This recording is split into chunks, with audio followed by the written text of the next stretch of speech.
آیت الکرسی کا خاص عمل اور وظیفہ۔ یقیناً ہر بندے کو یہ آیت آتی ہے، آپ اس آیت کا وظیفہ کریں، عمل کریں، انشاءاللہ العظیم اس آیت کی برکت سے اللہ تبارک و تعالی آپ کی تمام دکھ، تکلیفیں، مصیبتیں، پریشانیاں دور فرمائے گا۔ آپ کی جو بھی حاجات ہیں، تمنائیں ہیں، آرزویں ہیں، دعائیں ہیں، اللہ تبارک و تعالی تمام کو پورا فرمائے گا۔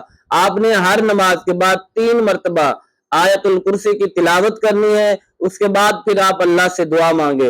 انشاءاللہ العظیم جو دعائیں مانگو گے آپ کی ہر دعا قبول ہوگی، آپ کی حاجات، نیک تمنائیں، آرزویں پوری ہوں گی۔ آپ کو اللہ تبارک و تعالی رزق، دولت عطا فرمائے گا، رزق میں بے پناہ اضافہ اور برکت عطا فرمائے گا۔ آپ کی دکان، مکان، کاروبار میں خیر و برکت ہوگی۔ آپ نے 1 مرتبہ یہ عمل ضرور کرنا ہے، پھر آپ اس کا کمال دیکھیں کہ اللہ تبارک و تعالی کس طرح آپ پر اپنا خصوصی فضل اور کرم فرماتا ہے۔